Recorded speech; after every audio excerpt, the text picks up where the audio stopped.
بچوں کے ساتھ تمیز سے اخلاق سے پیش آنا چاہیے ایک حد تک. بچہ اگر بلا وجہ کی ضد کر رہا ہے, اب دیکھو بچوں کو آپ کھلونوں کی دکان پہ لے جاؤ تو بچے کے تو دماغی آؤٹ ہو جاتا ہے, یہ بھی چاہیے وہ بھی چاہیے, تو ایک آدھ دفعہ تو بھائی یہ لے لو, گن لے لو, بندوق چاہیے یہ دے دو بھائی, اس کو بندوق یہ والی دے دو, یہ بھی چاہیے. بیٹا تیرے باپ کا جو ہے نا IMF سے قرضہ اس نے آخر میں یہ اسٹائل ہوگا, صحیح ہے نا, IMF سے قرضہ نہیں ملتا, تیرے پتلی گلی سے نگل. پھر بچہ کہے نہیں جاؤں گا, آپ کہیں نہیں دیکھو بیٹا ایسے نہیں, بچہ مان لے گا, اس کے بعد اس کے کان پکڑ کے نکالنا پڑے, چلو بیٹا گاڑی میں بیٹھو, بہت ہو گئی. اگر آپ اس کی بات مانتے رہیں گے تو اس کو, اس کا مطلب آپ پھر بگاڑ رہے ہیں. بچے کو کھانا کبھی اچھی چیز یہ چاہیے ہوتا ہے, وہ ٹھیک ہے, کبھی اپنی مرضی کا کھلاؤ, کبھی اس کی مرضی کا کھلاؤ, یہ نہیں کہ جب بھی کھلا رہے ہو اسی کی مرضی کا کھلا رہے ہو. اس سے بچہ کیا ہو جائے گا, بگڑ جائے گا. جس بچے کی ساری خواہشات بچپن میں پوری ہوں وہ بچہ بنتا نہیں ہے, بگڑتا ہے وہ. تو اعتدال. اس لیے ماں باپ کو اپنی اولاد پہ ہاتھ اٹھانے کی بھی اجازت ہے, انگریزوں کے یہاں اجازت نہیں ہے. باپ اور بچوں پہ ہاتھ اٹھائے گا پولیس, اسلام میں ایسا نہیں ہے. باپ کو رائٹ ہے کہ وہ اپنی اولاد پہ ہاتھ اٹھا سکتے ہیں, ہاں بے تحاشا نہ مارے, بلا وجہ نہ مارے. حضرت مفتی محمد شفیع صاحب رحمہ اللہ تعالیٰ, جب یہ حضرت مفتی تقی عثمانی صاحب, حضرت مفتی رفیع عثمانی صاحب چھوٹے تھے نا, تو یہ فرماتے ہیں کہ ہمارے والد صاحب کا یہ معمول تھا کہ جب اولاد کو کبھی مارنا ہوتا تھا نا, تو جس وقت غصہ آتا تھا اس وقت نہیں مارتے تھے, جب غصہ تھمتا تھا پھر ٹھکائی لگاتے تھے, اس لیے کہ غصے میں حد سے تجاوز ہوتا ہے. تو اپنی اولاد کو بھی اتنا مارنا کہ حد سے تجاوز ہو جائے, یہ اپنی ٹھڑک نکال رہے ہو. لیبل تربیت کیا ہے, بلا وجہ بچے پہ ویسے ہی بچے بعض دفعہ ایک کوئی اچھا لگ رہا ہوتا کوئی نہیں لگ رہا ہوتا, ٹھیک ہے نا. ایک بچہ شکایتیں لگاتا ہے امی سے جا کے آپ کی, تو آپ کو بلا وجہ اس پہ غصہ آ رہا ہوتا ہے, تو آپ لیبل یہ لگا رہے ہوتے ہو کہ میں اس کی تربیت کر رہا ہوں. اصل میں آپ کا جو خود اپنی کھوپڑی کی سیٹنگ آؤٹ ہوئی ہے, بلڈ پریشر کے مریض ہو یا کوئی اور مسئلہ ہے, وہ غصہ اس پہ جاری کر کے اپنے آپ کو ہلکا کرنے کا موڈ ہوتا ہے. تو یہ ظلم ہے, اس کا قیامت میں جواب دینا پڑے گا. اس لیے اس میں علماء کہتے ہیں بھائی جب غصہ آ رہا ہے پھر نہیں, جب غصہ ختم ہو گیا پھر. لیکن اگر باپ نے غصے میں بھی مار دیا ہے تو بچے کو یہ حق نہیں ہے کہ کہے کہ ابا آپ کو قیامت کے دن حساب دینا پڑے گا. بنتے 2 تھپڑ تھے, آپ نے لگائے 3 تھپڑ ہیں, تو ابا کو پھر اتنا نہیں دینا ہوگا جتنا بچے کو دینا ہوگا, بچے کو پھر زیادہ دینا ہوگا. اللہ کہے گا جو میرا کام ہے تو کیوں اس میں دخل اندازی کر رہا ہے. 200 گنا ٹیکس, حالانکہ اس کے گٹر کے ڈھکن بھی اتنے ہی لگ رہے ہیں, صحیح ہے نا. ہاں آپ کہہ سکتے ہو دفاع کے لیے الگ ہے, وہ تو پورے ملک پہ ڈیوائڈ ہوتا ہے بھائی, سیکٹر 10 کے ڈھکن کی بات نہیں ہے نا. تو ٹھیک ہے, پورے ملک کو آپ سامنے رکھ کے لوگوں سے ٹیکس لو, متعین ٹیکس ہونا چاہیے نا. یہ عجیب بات ہے, جو جتنی دفعہ خرید رہا ہے اتنی دفعہ ٹیکس, جس کی تنخواہ 50,000 سے زیادہ ہو گئی اس پہ دھڑام سے اتنا زیادہ ٹیکس. سب غلیظ ظلم کا نظام, پلید نظام, جس کا نہ کوئی سر, جس کا نہ کوئی پیر. اور سارا امپورٹ کیا ہوا کہاں سے ہے؟ ان لوگوں سے ہے جو اپنے آپ کو دنیا میں سب سے بڑے تہذیب اور انصاف کے ٹھیکیدار کہتے ہیں. حالانکہ صرف اتنا ہوا ہے کہ جو ڈکیتیاں ہوا کرتی تھی نہیں پہلے زمانے میں, اس کو کاغذ پہ لا کے ایک مسودے کی شکل میں ایک آرگنائز کر دیا اس کو. اتنا تو ڈاکو نہیں لوٹتا. یورپ کے کسی کنٹری میں میرے ایک دوست تھے, مجھے کہنے لگے کہ ان کی تنخواہ تھی 10 لاکھ نا, پاکستانی 10 لاکھ بنتی تھی. مجھے کہنے لگے یہاں فری ہے سب کچھ, یہاں فری ہے, بڑے وہ جیسے ناچنا رہ گیا تھا بس, یہاں فری ہے سب کچھ, یہاں کیا ہے سب کچھ فری ہے. تو میں نے کہا ماشاءاللہ آپ کی تنخواہ کتنی؟ جی 10 لاکھ پاکستانی. اور میں نے کہا ملتے کتنے؟ کہتے ہیں 40 لاکھ, 40 لاکھ 1 کروڑ کے قریب تنخواہ تھی. سوری پاکستان, وہ بڑی اچھی پوسٹ پہ تھے, 1 کروڑ کے قریب تنخواہ.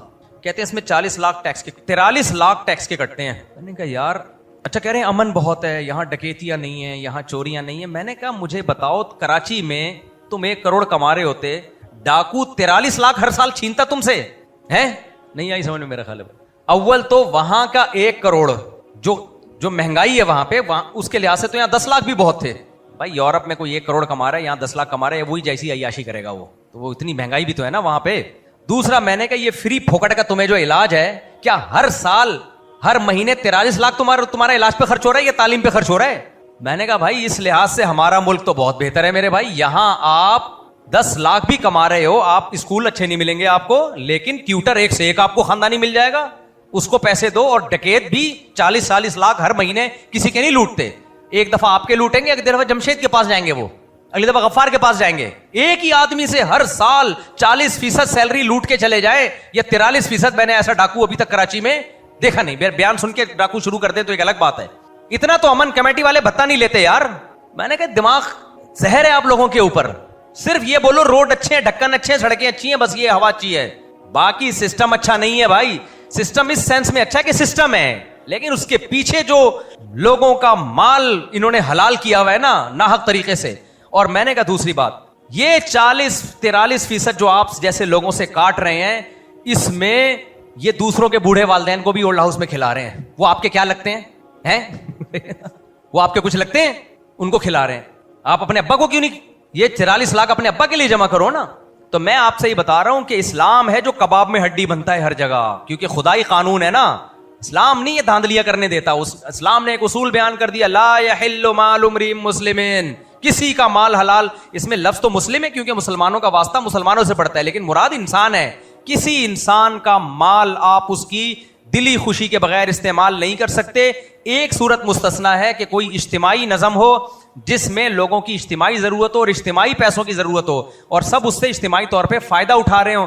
تو فائدہ اٹھا رہے ہیں تو پیسے کیوں نہیں دے رہے؟ تو بھائی اس سے جبری لی جا سکتا ہے, لیکن اس کے بدلے میں بھی اس کو سروس دی جا رہی ہے, لے کے ضبط نہیں ہو رہے. اس کے بدلے میں اس کو فائدہ دیا جا رہا ہے, وہ بھی ضائع تھوڑی ہو رہے ہیں. سمجھ میں آ رہی ہے بات کہ نہیں آ رہی؟ اس کی مثال ایسے ہے جیسے حکومت جب ہائی وے بنائے گی تو راستے میں جو گھر آئیں گے, تو علماء نے فقہاء نے صدیوں پہلے لکھا ہے کہ بھائی وہ گھر ضبط کر سکتی ہے حکومت, کیونکہ وہ اجتماعی مفاد ہے نا, ہائی وے تو بنے گی, لیکن اس گھر کی پوری ان کو قیمت دی جائے گی. یہ نہیں ہو سکتا کہ قیمت بھی نہ دی جائے اور گھر بھی توڑ دیا جائے, یہ جائز نہیں ہے, کیونکہ پھر مال آپ نے اس کی مرضی کے بغیر استعمال کر لیا. تو ظلم نہ عوام کے لیے کسی پر جائز ہے نہ حکومت کے لیے جائز ہے, لیکن یہ بڑے بدماش لوگ ہیں, انہوں نے ایسا ظالمانہ نظام بنایا ہے کہ, اور یہ بھی ایک عجیب بات بتا دوں, یہ جتنے اچھے کنٹری, پیارے ملک جن کو آپ کہتے ہو پیارے بہت اچھے, انہوں نے اپنی اکانومی کو مضبوط کرنے کے لیے جو غریبوں کا خون بہایا ہے. آپ جاؤ, بڑی سپر طاقتیں, میں نام نہیں لیتا, سب کو پتا ہے. افریقہ میں جا کے دیکھ کے آیا ہوں, جہاں سے سونے نکل رہے ہیں اور جہاں سے ہیرے جواہرات نکل رہے ہیں, ان ملکوں میں لڑائیاں قائم کی ہوئی ہیں تاکہ یہاں کی حکومت اسٹیبل نہ ہو. جہاں سے گولڈ نکلتا ہے وہاں لوگ پتے ابال کے کھا رہے ہیں, غربت کا یہ عالم ہے, اور بڑی طاقتیں وہاں سے گولڈ نکال کے لے کے جا رہی ہیں, اور اپنے ملک میں پھر بھی ٹیکس لے رہی ہیں عوام سے. نہیں آئی سمجھ میں بات؟ تو ہوس ہے ہوس. تو آج یہ اس پہ میری بات لمبی ہو گئی, اب میں اصل ٹاپک کی طرف آتا ہوں. میں تو آپ کو یہ بیان کر رہا تھا کہ دیر آر 2 types آف عبادت. عبادت کی کتنی قسمیں ہیں؟ 2 قسمیں. ایک عبادت مقصودہ اور ایک عبادت غیر مقصودہ. عبادت مقصودہ جس میں عبادت خود مقصود ہو, اللہ چاہتے ہیں کہ تم یہ کام کرو, نماز ہے, زکوٰۃ ہے, اور حدیث میں آتا ہے قرب قیامت میں زکوٰۃ لینے والا کوئی نہیں ہوگا, اتنا مال پھیل جائے گا, لیکن پھر بھی زکوٰۃ آپ تلاش کرو گے بھائی, کیونکہ ضرورت نہیں بھی ہے, میں نے تو اپنا فریضہ ادا کرنا ہے نا. حدیث میں آتا ہے قرب قیامت میں بندہ زکوٰۃ لے کے گھومے گا, مستحق نظر نہیں آئے گا, کیونکہ اتنی دولت کی فراوانی ہو جائے گی قرب قیامت میں. تو اور یہ ہو رہی ہے آج کل. جو لوگ کہتے ہیں نا غریب, جو اوریجنل غریب ہیں وہ تو ہیں, میں مانتا ہوں, لیکن اکثر لوگ غریب ہوتے نہیں ہیں. ہم لوگ کل کہیں سے گزر رہے تھے, ہوٹل پہ ہم نے رش دیکھا, تو ہمارے ایک دوست کہتے ہیں یار باہر ملکوں میں تو ہم سمجھتے ہیں پاکستان میں غربت بہت ہے, ہوٹلوں پہ رش دیکھ کے ایسا لگتا ہے فری میں بٹ رہا ہے. ایک کھانے کا بل کتنا ہوٹل والے بنا, وہی کھانا آپ گھر میں بنا کے کھا لو آدھی سے بھی کم قیمت پہ, ہوٹل پہ ڈبل سے بھی زیادہ, لیکن ہوٹلوں پہ رش دیکھو. میں نے ان سے بولا اصل میں یہ پوش ایریا ہے, مالدار علاقہ, اس لیے. اس کہتے ہیں یار میں تو سرجانی ٹاؤن, اورنگی ٹاؤن میں بھی یہی رش دیکھ رہا ہوں. آج ہی ایک صاحب کہنے لگے سرجانی ٹاؤن, اورنگی ٹاؤن جو غریب علاقے ہیں ان کے ہوٹلوں پہ بکرے لٹک رہے ہیں, ایک بکرا چانپے بنا کے وہ دوسرا. تو بھائی پیٹ اور توند الحمدللہ ہم سب کی بھری ہوئی ہے. تو اس لیے اللہ کا شکر ادا کرنا سیکھو. جب بھی کوئی پوچھے پیسے ہیں, بولو اللہ کا دیا بہت. کیا بولنا ہے؟ اللہ کا دیا بہت. ابا کے سامنے نہ بولو ورنہ وہ جیب خرچی بند کر دیں گے. اللہ کا دیا بہت ہے, ابا کے سامنے نہ بولو. ایک خاتون پہلے میرا بیان سنتی تھی, میں نے بتایا کہ بھائی اپنے بھائیوں کو بہنوں کو گفٹ دینا چاہیے پیسوں کی شکل میں. وہ کہتی ہے میرے بھائی میرے ساتھ بڑا تعاون کرتے تھے, تو میں کچھ پیسے بچا کے بہن بھائیوں کو گفٹ دیتی تھی, تو میرے بھائیوں نے مجھے تعاون ہی چھوڑ دیا کہ تمہارے پاس تو بڑا پیسہ ہے. حالانکہ کہتی میرے پاس پیسے نہیں ہے, میں تو صرف اللہ کی رضا کے لیے دیتی تھی. میں نے کہا بھائی جس کا ظرف چھوٹا ہونا اس کے ساتھ احسان نہیں کرنا چاہیے, ٹھیک ہے, آئندہ خیال کریں. ہونا تو یہ چاہیے, بھائیوں کو چاہیے اس بہن کا زیادہ خیال کریں. یار یہ اتنا بڑا دل کر رہی ہے, اس کو پہلے یہ لفافہ بھی تمہارا جو تم نے گفٹ دیا ہے, اور یہ ڈبل یہ تمہارے. وہ کہہ رہے ہیں اچھا تمہارے پاس تو بڑے پیسے ہیں, ہم نہیں دیں گے آئندہ سے تمہیں. انسان کو چاہیے جو آپ پہ احسان کر رہا ہے آپ اس کو ڈبل دو. ہمارے نبی صلی اللہ علیہ وسلم نے سود کو حرام قرار دیا, لیکن جو آپ کو قرضہ دیتا تھا نا آپ ہمیشہ بڑھا کے واپس کرتے تھے. اسی سے علماء نے استدلال کیا کہ قرضے پہ وہ پروفٹ حرام ہے جو ایگریمنٹ کا حصہ ہو, جس میں ایگریمنٹ ہو. ایگریمنٹ نہیں ہے تو یہ سنت ہے بڑھا کے واپس کرنا. سمجھ میں نہیں آ رہی بات؟ اور ہمارے ہاں بڑھا کے واپس کرنا تو دور کی بات, اتنا بھی نہیں دے رہے ہوتے جتنا بنتا ہے اس کا. ایسا ترساتے ہیں نا. اور ہمارے پیغمبر کی سنت کیا ہے بھائی؟ اس نے ضرورت پڑنے پہ ہمیں قرضہ دیا تھا, تو اب جب واپس کریں گے تو حل جزاء الاحسان الا الاحسان, احسان کا بدلہ کیا ہے؟ ہم بڑھا کے دیں گے. تو اس لیے خوب سمجھ لو. ایک اور مسئلہ میں بیچ میں بیان کر رہا ہوں, میں نے یہ بھی بہت دیکھا ہے لوگوں میں کہ ملازمین میں جو ملازم کم تنخواہ پہ راضی ہو, محنت زیادہ کرتا ہو, میں نے اکثر یہ دیکھا ہے, میرا مشاہدہ ہے, اس کو اور زیادہ سیٹھ نچوڑتا ہے کہ یار یہ تو نہ تنخواہ کا مطالبہ کرتا ہے, جب اس کم تنخواہ میں اتنا اچھا کام کر کے دے رہا ہے تو مجھے کیا ضرورت ہے. یہ سوچ کاروباری لوگوں کی ہوتی ہے جو کنجوس کاروباری ہوتے ہیں. سمجھ میں آ رہی ہے بات؟ آپ نے کیا کرنا ہے, جو ملازم محنت کر رہا ہے کم تنخواہ پہ, آپ بولو یار یہ تو نہ کبھی تنخواہ بڑھانے کا مطالبہ کرتا ہے, اور جو کام اس کے ذمہ لگاؤ دل جمی سے کرتا ہے, اس کو تو میں خود سے زیادہ دوں گا. اس کی جتنی تنخواہ بنتی ہے, میرا جو میرے ٹوٹے پھوٹے کچھ ملازمین ہیں نا, الحمدللہ میرا معاملہ کوشش ہوتی ہے ان کے ساتھ ایسا ہی ہو. جو کم تنخواہ پہ زیادہ اچھا کام کر رہا ہے, میں بولوں بھائی تیرے کو میں زیادہ دوں گا. اور جو لچڑ بن کے ہر وقت بڑھا دو بڑھا دو بڑھا دو, اس کی نہیں بڑھاؤ. وہ کام کر نہیں رہا, وہ یا تو کام کر رہا ہو پھر بڑھا دو. ہمارا معاملہ الٹا ہے, جو بھکاری بن کے مانگتا رہے گا نا اس کو دیں گے, جو استغنا کے ساتھ کرے گا کام اس کو نہیں دیں گے. اسی طرح یاد رکھو, زکوٰۃ دینے میں, صدقات و خیرات دینے میں بھی یہ اصول بناؤ. جو مستغنی ہے, محنت کر رہا ہے, مزدوری کر رہا ہے, نہیں مانگتا, اس کو پرائیورٹی پر رکھو, ترجیح پر رکھو. جو مانگ رہا ہے اس کا درجہ اس کو دوسرے نمبر پہ رکھو. میری کوشش ہوتی ہے, جو نظر آتے ہیں نا جو کتنے بیچارے رمضان میں گڑے کھود رہے ہوتے ہیں یار, جو رمضان میں گڑے کھود رہا ہے, مجبوری نہ ہوتی تو یہ مزدوری کرتا وہ ہے بھائی. رمضان میں جو روزہ رکھ کے گڑے کھود رہا ہے, ایسے لوگوں کو زکوٰۃ دو بھائی. رکشے والے کو آپ نے بولا کہ میں نے جانا ہے صدر, اس نے بولا 500 روپے لوں گا, آپ نے بولا بھائی 400 لے لے. آپ کو پتا ہے کہ 400 بھی ٹھیک ہے, بنتے ہیں 400. وہ پہلی دفعہ میں مان گیا, چلو یار 400 دے دینا, کیا بات, کوئی بات نہیں. آپ نے دیکھا بڑا دل کا آدمی ہے, چلو ٹھیک, اس کو 500 دے دو. جب وہاں پہنچے ہو تو کتنے دے دو, بولو کہ یار یہ 400 تو میرے اور 100 روپے میری طرف سے گریوی. ایسا کرتے ہیں لوگ. لچڑ پنا جو ہے نا, لچڑ پنا. ہاں جو 500 کے بجائے 1000 مانگ رہا ہے نا, اس کو نہیں دو, وہ پہلے سے ہی لالچی ہے. بھائی آپ کو پتا ہے 500 بنتے ہیں, مجھے نہیں پتا صدر کے کتنے بنتے ہیں, ایسا نہ ہو آج کل تو 500 میں گٹکا نہیں آتا. تو مثال کے طور پر 1000 بنتے ہیں اور وہ 2000 مانگ رہا ہے, آپ کو پتا بہت مانگ رہا ہے, ایسے لچڑ کو نیچے لے کر آؤ, اس کو ترسا کے دو. صحیح ہے. اپنا معاملہ بڑے دل کے لوگوں کے ساتھ بڑے دل والا رکھو, چھوٹے دل کے لوگوں کے ساتھ چھوٹے رکھو, ان کی اصلاح کے لیے بولو تم لچڑ ہو, تم لچڑ ہی رہو گے ہمیشہ, تمہیں اللہ ایسے ہی روزی دے گا, بھکاری بن بن کے منہ گھسا گھسا کے روزی ملے گی تمہیں. اسی طرح میرے بھائی شادی شدہ لوگوں کے لیے خاص پیکج ہے. تمہاری بیوی اگر تمہارا خرچہ کم کرا رہی ہے, تمہارے پیسوں کی حفاظت کر رہی ہے, آنکھ نہ کھل جائے کہیں آپ دیکھ رہے ہو خواب آ رہا ہے. بعض دفعہ ہوتا ہے ایسی باتیں سن کے آدمی کہتا ہے کہ جاگ رہا ہوں, سو رہا ہوں. اگر خرچہ کم کرا رہی ہے, وہ تمہارے ساتھ نہیں کہتی ہمیں سفر پہ اپنے ساتھ لے کے جاؤ, آپ کا خرچہ ہوگا, 2 بندوں کا کرایہ خرچ ہوگا, اور آپ جو ہے دیسی گھی مت لے کر آئیں, آپ کا بلا وجہ کا خرچہ ہو جائے گا, وہی ڈالڈا ہی صحیح ہے ہمارے یہاں جو چل رہا ہے, اور میری امی آ کے بیٹھ گئی ہیں, امی کو میں واپس بھیج رہی ہوں, آپ کا بلا وجہ کا. ہوتی ہیں ایسی خواتین بھی مارکیٹ میں پائی جاتی ہیں. اگر گوگل پہ سرچ کرو, AI سے بولو شاید لے آئے کوئی ایسی. تو ایسی بیوی پہ زیادہ خرچ کرنا چاہیے. سمجھ میں آ رہی ہے بات؟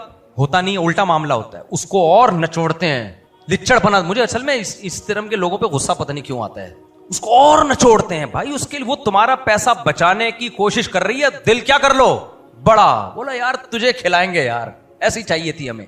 کوئی بات نہیں بیگم, ہمارا پیسہ ہے کس کے لیے. لیکن ہوتا الٹا ہے, جو لچڑ ہوتی ہے اس کو کھلا رہے ہوتے ہیں.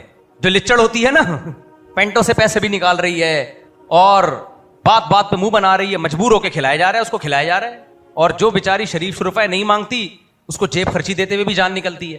ہر جگہ یہی چل رہا ہے میرے بھائی. بہوؤں کا, ساسوں کا حال ایسا ہے, شریف بہو ہے, ساس اس کو نچوڑنا شروع کرے گی. شریف مل گئی نا, ایسا نہ چھوڑے گی. بھائی تو اب تجھے اس زمانے میں ایسی بہو مل گئی جو آپ کی خدمت کر رہی ہے, آپ کوشش کرو خدمت نہ لو اس سے کم خدمت لو. تو ہر جگہ یہ چل رہا ہے کہ مسجدوں میں خادم, آپ دیکھ لو مسجدوں میں جو کمیٹیاں خادم رکھتی ہیں نا, کچھ خادم اچھے ہوتے ہیں, پھر پتہ ہے کیا ہوتا ہے ان خادموں کے ساتھ. کمیٹی کا صدر فون کرتا ہے, میرے یار 2 کلو پیاز لے کر آیا یار, ذرا کام ہے مجھ سے. وہ رکھا کس کام کے لیے تھا؟ یہ ہوتا ہے بہت مسجدوں میں, 2 کلو پیاز لے کر آیا یار, وہ اچھا نیک آدمی لے آئے گا, یار میری گاڑی پہ ذرا کپڑا لگا دے. ایک خادم نے مجھے بتایا کہ میں مسجد کے امام نے مجھے بلایا مسجد میں پوچھا لگانے کے لیے. یہ خوددار آدمی تھا, کہتا ہے میں نے پہلے ہی بول دیا میں صرف مسجد کے کام کروں گا. مجھے پسند آیا اس کا یہ اسٹائل. کوئی تو کہہ سکتا ہے امام کے ساتھ بدتمیزی کر رہا ہے, لیکن امام کو بھی تو تمیز ہونی چاہیے نا یار. تم رکھ رہے ہو مسجد کے لیے پیسے, اس کو مسجد کے دے رہے ہو آدھے سے زیادہ. کبھی کبھار تو چلو ہر آدمی کر لیتا ہے, میں آپ سے بھی کہہ سکتا ہوں پانی پلا دو, 4 انڈے یار وہ دکان کے قریب بیٹھے ہوئے لیتے, وہ کبھی کبھار تو سب کچھ ہوتا ہے, وہ تو دوستی یاری میں. لیکن مسجد کمیٹیاں ملازمین سے اپنے ذاتی کام لے رہی ہوتی ہے, گدھا بنا کے رکھتی ہیں اس کو. امام بعض امام, سب نہیں ایسا کرتے. تو وہ مجھے ایک خادم ہے ہمارے یہاں جاب کرتا ہے, مجھے بتا رہا تھا کہ امام صاحب نے مجھے بلایا کہ بھائی تمہیں ہمیں پوچھا ووچھا لگانے کے لیے کہہ رہے ہیں. میں نے کہا صرف پوچھا لگاؤں گا, جھاڑ دوں گا, آپ کا ذاتی کوئی کام نہیں کروں گا میں. امام صاحب کو آیا غصہ, اور دفعہ ہو یہاں سے.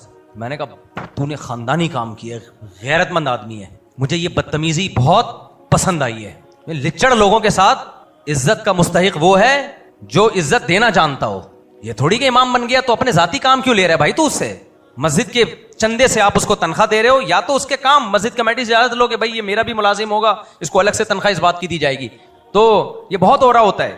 تو اب جو نیک باز آتے ہیں بیچارے ملازمین, وہ گدھے بنے ہوئے ہوتے ہیں. اب وہ جاب چھوڑ بھی نہیں سکتے, بے روزگاری ہے, ان کو کہیں اور جاب بھی نہیں ملے گی. وہ میرا الحمدللہ اب یہاں پوچھ لیں 20 سال سے کیا معمول ہے, جتنے مسجد کے ملازمین ہیں, میں اگر گھر کے کام لیتا ہوں الگ سے یا تو تنخواہ دیتا ہوں, اور جو تنخواہ پہ نہیں ہے تو الگ سے کوئی کام لیتا ہوں, اس کے الگ سے پیسے دیتا ہوں.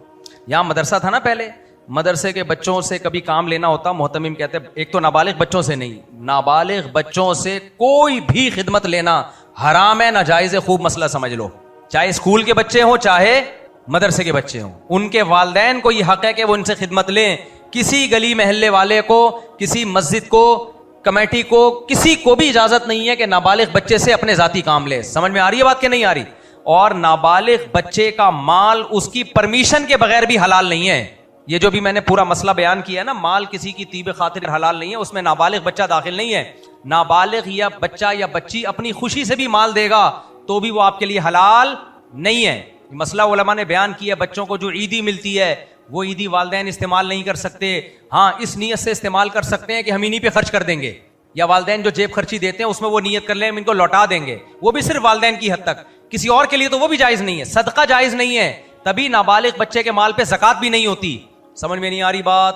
نابالغ بچہ کسی غریب کو صدقہ کرے گا, وہ غریب کے لیے وہ صدقہ لینا جائز نہیں ہے, وہ واپس لوٹائے گا اس کو. نہیں آئی سمجھ میں؟ کسی نے نابالغ بچے کو ترغیب دی کہ زکوٰۃ نکالو, اس پہ زمان آئے گا. صحیح سمجھ میں آ رہی ہے بات؟ کیونکہ وہ نہ صدقہ دے سکتا ہے, کیونکہ وہ ابھی اس کا اہل ہی نہیں ہوا ہے کہ وہ اس میں سوچنے سمجھنے کی صلاحیت ہو. تو اتنے سخت احکام ہے مال کے معاملے میں شریعت کے. یار ایک اس سے بڑی شریعت میں مالی معاملات کی اہمیت کیا ہو سکتی ہے کہ پیغمبر نے 2 لوگوں کا جنازہ نہیں پڑھایا, ایک خودکشی کرنے والے کا, ایک ان کا جس پہ قرضہ ہو. چوری نہیں کی انہوں نے, قرضہ لیا ہے. قرضہ حلال لینا حرام ہے, حلال ہے, حلال کام کیا ہے, لیکن ادا کرنے سے پہلے دنیا سے چلے گئے. جنازہ رکھا ہوا ہے, صحابی رسول ہیں, نبی کے ساتھی ہیں, نبی جنازے سے انکار. جب تک کوئی اس کی کفالت نہیں لیتا, ضمانت نہیں لیتا کہ اس کا قرضہ ادا کروں گا میں, جنازہ میں نہیں پڑھاؤں گا جنازہ. صحابہ بیچ میں سے نکل کے آتے تھے کہ یا رسول اللہ میں اس کا قرضہ میں ادا کروں گا, پھر نبی ہمارے جنازہ پڑھاتے تھے. یہ قرضے کے بارے میں جو حلال کام ہے, سوچو چوری کا کیا ہوتا ہوگا. آج ہم جن کے جنازے پڑھا رہے ہیں, اگر ہم بھی یہ سختی شروع کر دیں, کیا خیال ہے؟ تو لوگ کہیں گے میرے ابا کا جنازہ ہے, خدا کے لیے پڑھا لو مولوی صاحب, عزت رہ جائے گی میری. ابا کا مہر کھا گئے تھے, اماں ابا کی پینٹ سے پیسے نکال کے کھایا کرتی تھیں, بچے ابا کی جائیدادیں کھا گئے, کسی کا بھی جنازہ نہیں ہوگا. اس لیے علماء نے نا کمپرومائز کر لیا سوسائٹی کے ساتھ. علماء نے کمپرومائز کر لیا ہے کہ چلتا ہے یار, اب اس زمانے میں کس کا جنازہ نہیں پڑھائیں, بس چلو سب کا پڑھا دو, ٹھیک ہے نا. ورنہ اصل حکم یہ ہے کہ جو قرضہ لے لیا اور واپس نہیں کیا اس کا جنازہ نہ پڑھایا جائے. پڑھائے لیکن عام لوگ پڑھائیں, پیغمبر یا جو مقتدی ہے مسجد کا امام ہے وہ نہ پڑھائے جنازہ. ہمارے ہاں ہے ان باتوں پر عمل. تو میں وہ جلدی سے بات کو سمیٹ کے ختم کروں, بات لمبی ہو گئی. آج پورا ٹاپک موضوع سے ہٹ گیا, تو کوئی ایسی بات نہیں ہے. کوئی آپ نے ایم اے اسلامیات کا پیپر کی تیاری نہیں کر رہے ہو کہ کوئی لیکچر آپ کو جو کام کی باتیں سننے کو مل جائیں جس کا ہماری عملی زندگی سے تعلق ہے. یہ تو واضح و نصیحت کی مجلس ہے نا. اور میں بار بار بتاتا ہوں, جب میں یہ نصیحت کر رہا ہوتا ہوں سب سے پہلے اپنے آپ کو کر رہا ہوتا ہوں. تبلیغ والے کہتے ہیں ہم سب سیکھنے والے ہیں, یہاں کوئی مینٹور نہیں ہے کہ میں کوئی آپ کا روحانی مقددہ اور پیشوا بن کے آپ کو سمجھا رہا ہوں ایسے کیا کرو ایسے نہ کیا کرو. مجھے خود بھی پتا ہے کہ میں کیسا کر رہا ہوں بھائی. تو پہلے تو میرے سے سوال ہوگا, اس لیے میں یہ تکرار کرتا ہوں, میرے اندر کوئی خامی ہے تو بھائی وہ ٹھیک ہو جائے, کیا خیال ہے؟ تو میرے اندر کوئی خامی ہے تو میں انسان کا بچہ بن جاؤں. تو ہم سب سیکھنے والے ہیں, تکرار ہے ان باتوں کی تاکہ سب کے اندر عمل آئے, اور کوئی کوتاہی ہے تو ہم سب توبہ استغفار کریں. تو بات کیا چل رہی تھی, بس 2 منٹ میں سمیٹوں اور نماز کا ٹائم ہے. عبادت مقصودہ اور غیر مقصودہ کی بات تو چل رہی تھی, یہ مالی معاملات میں ایک اہم مثال آئی تھی میرے سامنے. نابالغ سے کام نہیں لے سکتا. میں بتا رہا تھا کہ میں جب مدرسے کے بچوں, یہاں مدرسہ تھا تو محتمم صاحب کہتے تھے یار بچوں سے جیسے سامان شفٹ کروانا ہے, میں کہا بڑے عمر کے بچے بھیجو اور ان کو میں پھر الگ سے معاوضہ دیا. کہتے یار یہ, میں نے کہا بھائی ان کے ماں باپ نے ان کو یہاں پڑھنے کے لیے بھیجا ہے, مفتی طارق مسعود صاحب کی خدمت کرنے کے لیے نہیں بھیجا. ہمیں کیا پتا کون دل سے خدمت کر رہا ہے نہیں کر رہا ہے, جب پیسے ملیں گے تو سب دل سے کریں گے, تو ان کا معاوضہ ہے.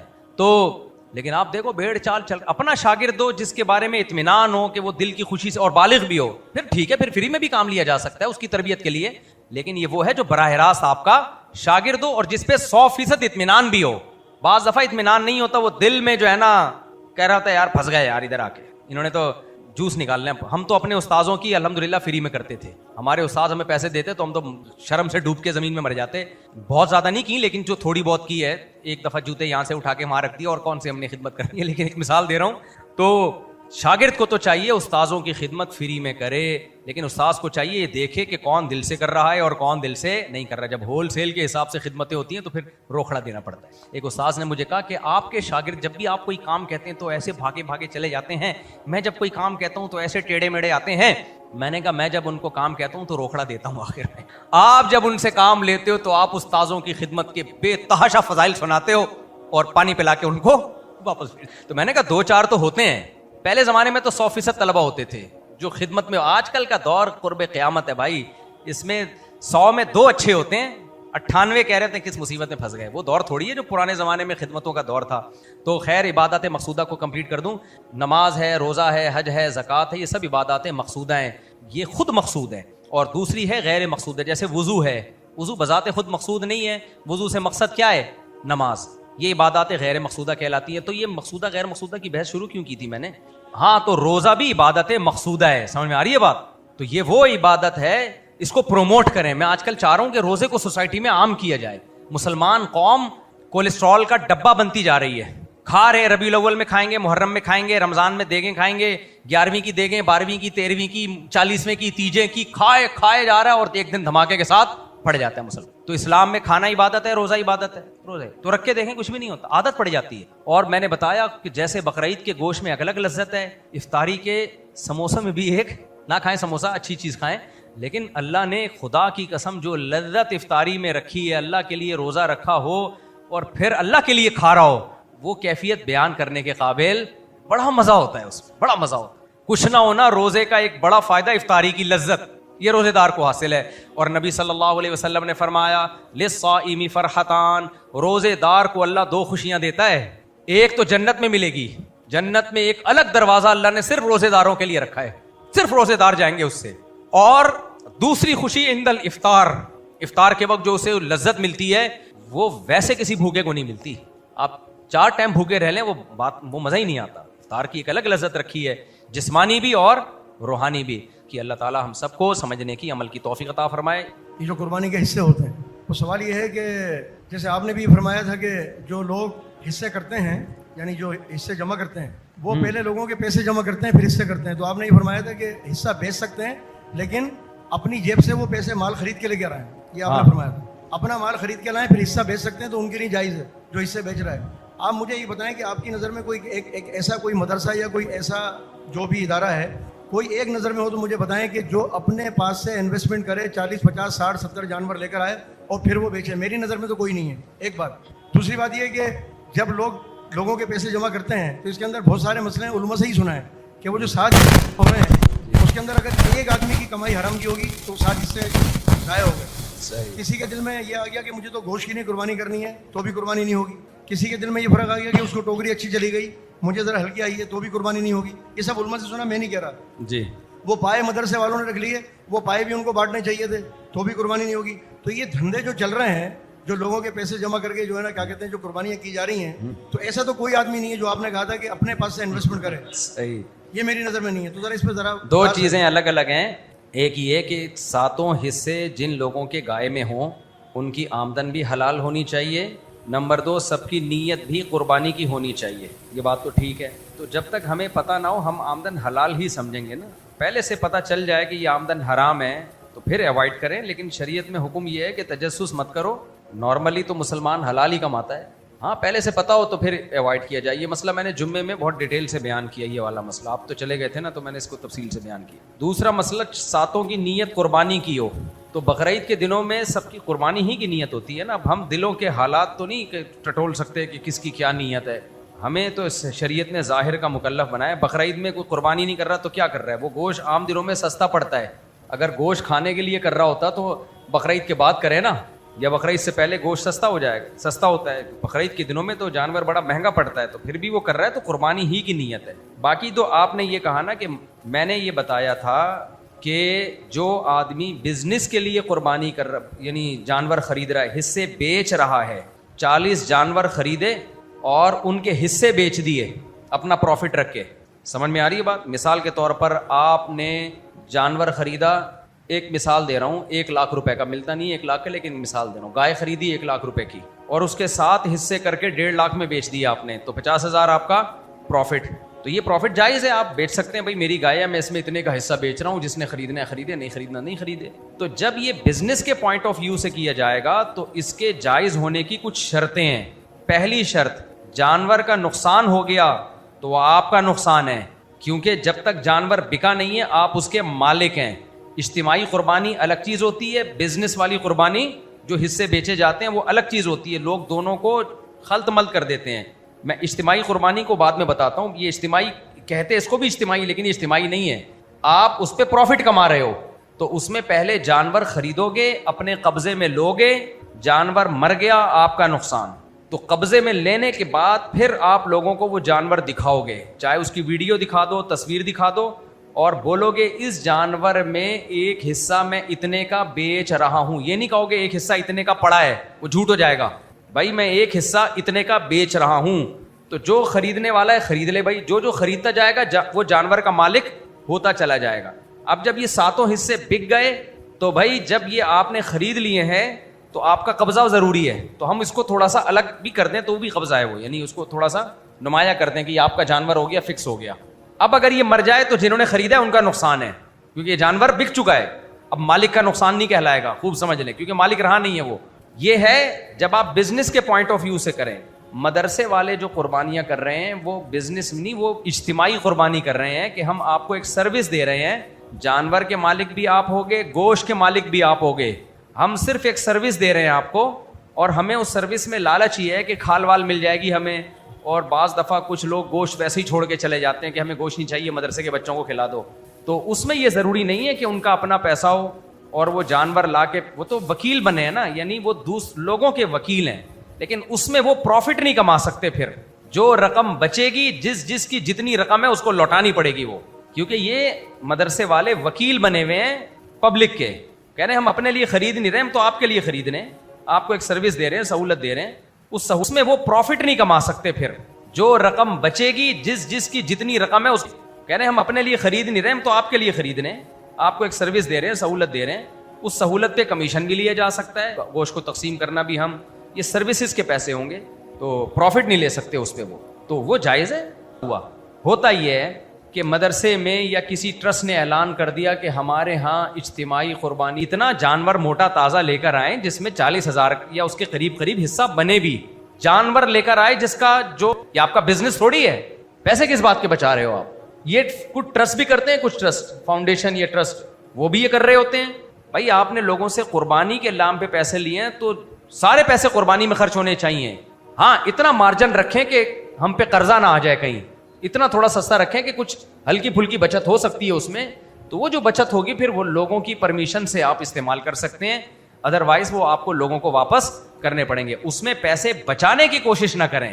گڑبڑ یہ ہوتی ہے کہ مثال کے طور پر لوگوں نے پیسے دے دیے 30,000, اب 30,000 کو 7 سے ضرب دیں, 2,10,000 کا ایک جانور, یا کسائی کے اجرت ملا کے یعنی 1,80,000 کا جانور آ جانا چاہیے, جس میں کسائی کے پیسے اور وہ سب چیزیں لگا لیں, ٹوکریاں ووکریاں, 1,80,000 کا آ جانا چاہیے. وہ جانور لا رہے ہیں 1,30,000 کا. بھائی اتنے پیسے بچا کے کیا کر رہے ہو؟ تو یہ گڑبڑیں ہوتی ہیں, یہ خیانت ہے, یہ لوگوں کے مال کے ساتھ خیانت ہے, یہ جائز نہیں ہے. جیسے آپ فرماتے ہیں نا, جو پیسہ بچے گا لوگوں کو لوٹانا پڑے گا. صدقے کے بکرے کی نہیں, جیسے آپ فرماتے ہیں کہ بعض لوگ صدقے کا بکرا ایسا کرتے ہیں کہ ان پہ صدقہ کرنے کا دل چاہتا ہے. تو جانور تو قربانی کے لیے حکم ہے کہ خوبصورت ہو, جاندار ہو. تو عموماً دیکھا گیا ہے